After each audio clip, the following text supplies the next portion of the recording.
He came around, rain falling on his face, still lying on the field, when someone, leaning over him, all he saw was the glitter of teeth. "Oh, no, not you," he bemoaned. "Doesn't know what he's saying," said Lockhart loudly to the anxious crowd of Gryffindors pressing around him. "Not to worry, Harry, not to worry. I'm going to fix your arm." "No!" said Harry. "I'll keep it like this, thanks." He tried to sit up, but the pain was terrible. He heard a familiar clicking noise nearby. "I don't want a photo of this, Colin," he said loudly. "Lie back, Harry," said Lockhart soothingly. "It's a simple charm. I've used it countless times." "Why can't I just go to the hospital wing?" said Harry through his clenched teeth. "He should really, Professor," said a muddy Wood, who couldn't help but grinning even though the seeker was injured. "Great capture, Harry. Really spectacular. The best yet, I'd say." Through the thicker through the thicket of legs around him, Harry spotted Fred and George Weasley wrestling the rogue blugger into a box. It was still putting up a terrific fight.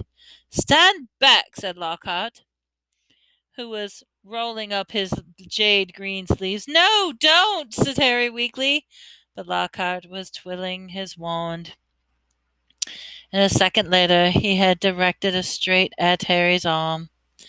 A strange and unpleasant sensation started on Harry's shoulder and spread all the way down to his fingertips. It felt as though his arm was being deflated, and he didn't dare look and see what happened. His worst fears were realized when people above gasped, Colin Creevey clicking away madly, and his arm didn't hurt any more. Nor did it feel remotely like an arm. "Ah," said Lockhart, "yes. Well, that can sometimes happen. But the point is, the bones are no longer broken, and the thing to bear in mind. So, Harry, just toddle up to the hospital wing. Mr. Weasley, Miss Granger, would you escort him? And Madame Pomfrey will be able to, tidy you up a bit." As Harry got to his feet, he felt strangely lopsided. Take a deep breath. He looked down at his right side. What he saw nearly made him pass out again. Poking out of the end of his robes was what looked like a thick, flesh-colored rubber glove. He tried to move his fingers. Nothing happened. Lockhart hadn't mended Harry's bones. He had removed them. Madame Pomfrey wasn't at all pleased. "You should have come straight to me," she raged, holding up his sad, limp remainder of what had been a half hour before and been working arm. "I can mend bones in a second, but growing them back—" "You you'll be able to, won't you?" said Harry desperately. "I'll be able to, certainly, but it'll be painful," said Madame Pomfrey grimly, knowing Harry throwing Harry a pair of pajamas. "You'll have to stay the night." Hermione waited outside, the curtain drawn around Harry's bed while Ron helped him into his pajamas. It took a while. The stuff was rubbery, boneless arm into his sleeve. "How can you stick up for Lockhart now, Hermione, eh?" Ron called through the curtain and pulled Harry's limp fingers through the cuff. "If Harry wanted deboning, he would have asked." "Anyone can make a mistake," said Hermione, "and it doesn't hurt anyone any more, now does it, Harry?" "No," said Harry, getting into bed, "but it doesn't do anything else, either." He swung himself into bed, his arm flapped pointlessly. Hermione and Madame Pomfrey came around the curtain. Madame Pomfrey was holding a large bottle of something labeled Skelegro. "Ah, you're in for a rough night," she said, pouring a streaming beak of fluid and handing it to him. "Regrowing bones is a nasty business." So she was shaking the. So he so was taking Skelegro. It burned Harry's mouth and his throat, and it went down, making him cough and sputter. Still tut-tutting about dangerous sports and inept teachers, Madame Pomfrey retreated, leaving Ron and Hermione to help Harry gulp down some more water. "We won, though," said Ron, grinning, looking across his face. "That was some catch you made." Malfoy's face. He looked ready to kill. I want to know how he fixed the bludger, said Hermione darkly.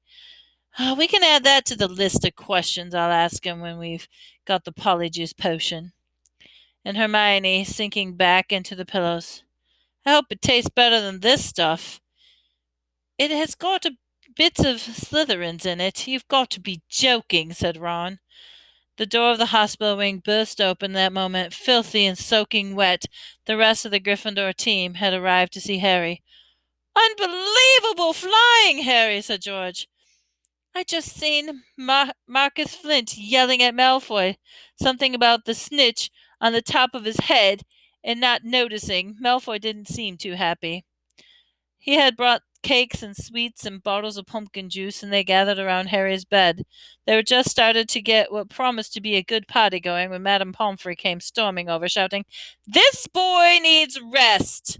He's got 33 bones to regrow! Out! Out!"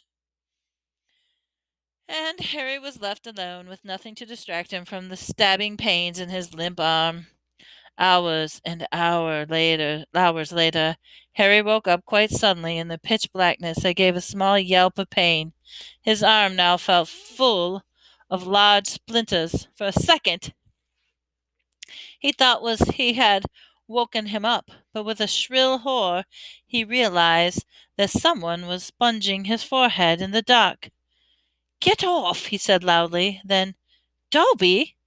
The house elf, goggling tennis ball eyes, were peering at Harry through the darkness. A single tear was running down his long, pointed face.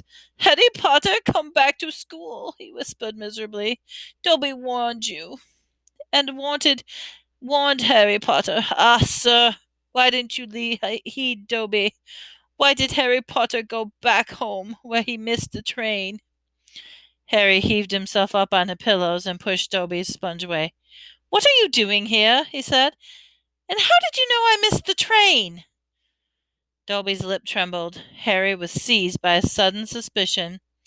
"It was you," he said slowly. "You stopped the barrier from letting us through." "Indeed, sir. Yes, sir."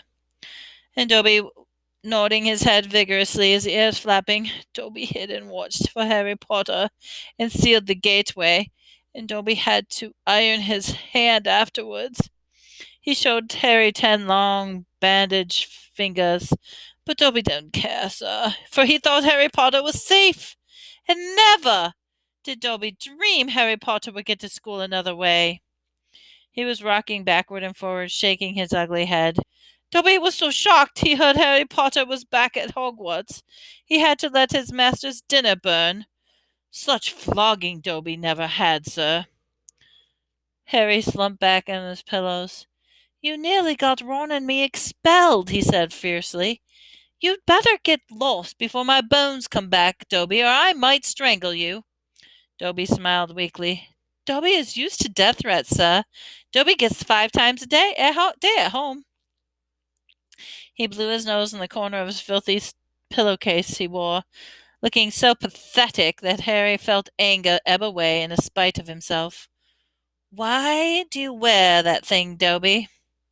he asked cautiously. "This, sir," said Dobby, plucking the pillowcase. "T is a mark for the house elf enslavement, sir. Dobby can only be freed if his master presents him with clothes, sir. The family is careful not to pass Dobby even a sock, sir, for then they would be free to leave their house forever." Dobby mopped his bulging eyes, and then suddenly, "Harry Potter must go home." Dobby thought his bludger might be enough to make "Your bludger?" said Harry, angry, rising once more. "What do you mean, your bludger? You made that bludger try to kill me?" "Not kill you, sir. Never kill you," said Dobby, shocked. "Dobby wants to save Harry Potter's life. Better sent home, grievously injured, and remain here, sir. Dobby only wanted Harry Potter hurt enough to be sent home." "Oh, is that all?" said Harry angrily. "I don't suppose you're going to tell me you wanted me sent back home in pieces." Ah, if Harry Potter only knew, Dobby groaned, more tears dripping onto his tangled pillowcase. "If he knew what he means." to us, the lowly, the enslaved, the dregs of the magical world.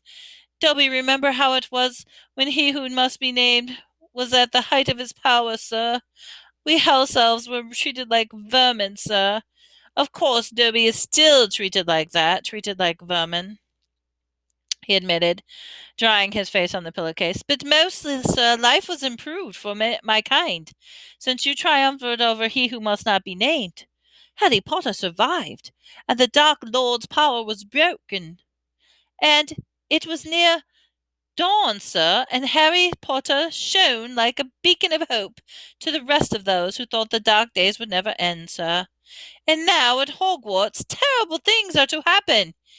They are happening already. And Dobby cannot let Harry Potter stay here now. History is going to repeat itself. Now the Chamber of Secrets is open once more. Dobby froze, horror-struck, and he grabbed Harry's water jug from his bedside table and cracked it over his own head, toppling out of sight. A second later, he crawled back onto the bed, cross-eyed, muttering, "Bad Dobby, very bad Dobby." "So there is a Chamber of Secrets," Harry whispered. "And did you say it's been opened before? Tell me, Dobby." He seized the elf bony wrist as Dobby's hand inched towards the water jug. "But I'm not Muggle-born. How can I be in danger from the chamber?" "Ah, sir, ask no more questions, Dobby," stammered the elf, his eyes huge in the dark. "Dark deeds are planned in this place, but Harry Potter must not be here when they happen. Go home, Harry Potter, go home. Harry Potter must not meddle in this, sir. Too dangerous." "Who is it, Dobby?" Harry asked, keeping a firm hold on Dobby's wrist to stop him from hitting himself with the water jug again. "Who opened it? Who opened it last time?" "Dobby Cat, sir, Dobby Cat. Dobby Cat mustn't tell," squealed the elf. "Go home, Harry Potter, go home." "I'm not going anywhere," said Harry fiercely. "One of my best friends is Muggle-born, and she'll be the first in line if the chamber really is opened." "Harry Potter risk his own life for his friends," moaned Dobby, in a kind, miserable ecstasy. "So noble, so valiant. But he must save himself. He must. Harry Potter must not." Dobby suddenly froze, his bat ears quivering. Harry heard it, too. There were footsteps coming up the passageway outside. "Dobby must go," breathed the elf, terrified. There's a loud crack, and Harry's fist was suddenly clenched into thin air. He slumped back onto his bed, his eyes dark in the doorway of the hospital wing, where the footsteps were coming. Next moment, Dumbledore was backing into the dormitory, wearing a long woolly dressing gown and a nightcap. He was carrying at one end what looked like a statue. Professor McGonagall appeared a second later, carrying its feet. Together, they heaved it onto a bed. "Get Madame Pomfrey," whispered Dumbledore, and Professor McGonagall hurried past the end of Harry's bed, out of sight. Harry lay quite still, pretending to be asleep. He heard urgent voices, and Professor McGonagall swept back into view, closely followed by Madame Pomfrey, who was pulling a cardigan over her night-dress. She heard a sharp interact. "What happened?" Madame Pomfrey whispered to Dumbledore, bending over the statue in the bed. "Another attack, Dumbledore. Minerva found him on the stairs." "There was a bunch of grapes next to him," said Professor McGonagall. "We think he was trying to sneak up to visit Potter." Harry's stomach gave a horrible lurch. Slowly and carefully he raised himself a few inches so he could look at the statue on the bed. A ray of moonlight lay across his face. It was Colin Creevey. His eyes were wide, his hands were stuck in the air, part of him holding his camera. "Petrified," whispered Madame Pomfrey. "Yes," said Professor McGonagall, "but I shudder to think, if Albus hadn't been on the way downstairs for hot chocolate, who knows what might have—" The three of them stared down at Colin. Then Dumbledore leaned forward, wrenched the camera out of Colin's grip. "You'd think he'd managed to get a picture of his attacker," said Professor McGonagall eagerly. Dumbledore didn't answer. He opened the back of the camera. Good gracious, said Madame Pomfrey. A jet of steam had hissed out of the camera. Harry, 3 breads away, caught the acrid smell of burnt plastic. Melted, said Madame Pomfrey wonderingly. All melted. What does this mean, Albus? Professor Dumbledore asked urgently. It means, Dumbledore, that the Chamber of Secrets is indeed open again. Madame Pomfrey clapped her hand over Professor McGonagall, stared at Dumbledore. But Albus, surely, who? The question is not who. Dumbledore with his eyes at Cullen. The question is how. And from that Harry could see that Professor McGonagall's shadowy face. She didn't understand this any better than he did.